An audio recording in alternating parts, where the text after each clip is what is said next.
Nakiusap ang misis ng ikinulong na di umano'y abusadong taxi driver sa naagrabyadong pasahero ng kanyang mister.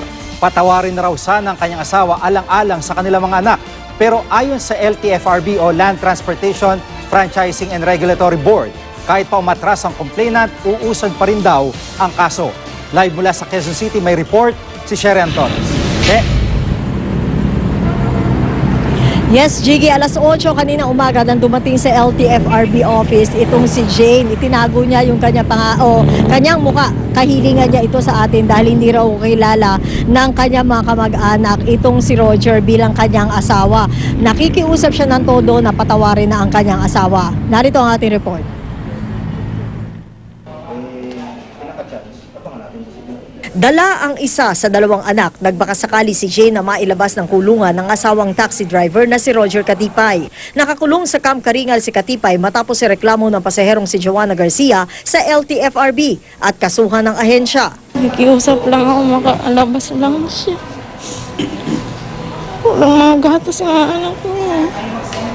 Bago ang engkwentro ni Joanna at Katipay nung Martes, tinext daw ni Jane na asawa na kailangang dalhin sa ospital ang dalawang anak na may sakit. Sa TV lang daw niya nalaman ang nangyari at sa presinto na nakita ang asawa kanina. Sa LTFRB nakipag-usap si Jane. Gusto rin daw niya makausap si Joanna. Ma'am Joanna Garcia, nakikiusap po ako. Si Roger po kasi kawawa yung mga anak niya. Walang gatas yan. Hindi lang siya makulong. Gusto ko pong kausapin personal eh. Kahit makiawa po ako talaga sa kanya, kahit mood po ako sa kanya. Naiintindihan naman daw ni Joanna ang pamilya ni Katipay, pero hiniling na intindihin din siya. Sabi ng LTFRB, sa kasong ito, matibay daw ang ebidensya dahil may video. Tatakbo raw ang kaso kahit pamawala na ang complainant. Sa buhay, talagang kasama yung abala no?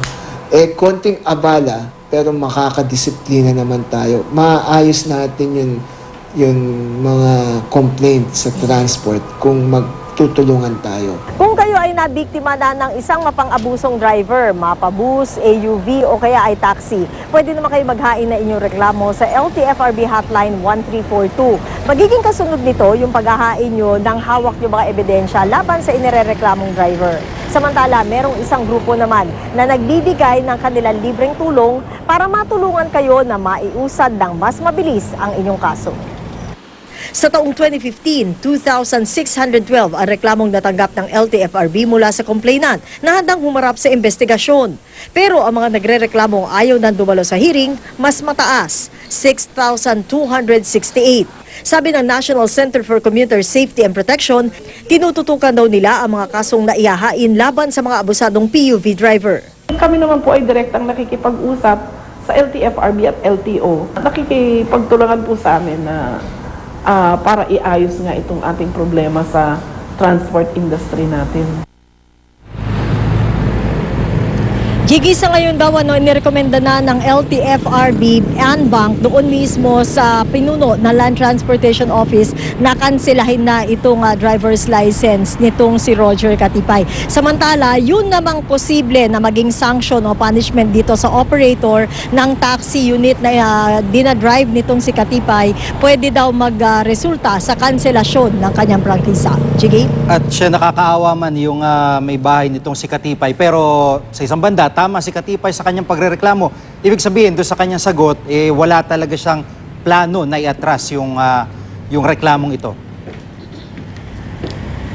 Oo, Jiggy, yung sinasabi mo, no, si Joanna Garcia, wala daw kasi talaga siya na plano na iatras yung kanyang kaso. Kasi ito, sabi nga niya sa atin, nung makapadem natin siya kahapon, ang pinupunto niya dito, hindi lamang yung naging karanasan niya bilang isang pasahero, kundi yung para sa overall sana na pagdidisiplina doon sa mga tinatawag natin na abusive driver. Kasi sa katotohanan, Jiggy, marami naman talagang mga PUV driver, particular na yung mga taxi driver, na meron na naging habit na mangontrata o kaya ay mag-overprice ng kanilang metro, at kung hindi naman sila papansinin o papayagan ng kanilang pasahero, yung iba talaga naaaway pa. Jiggy.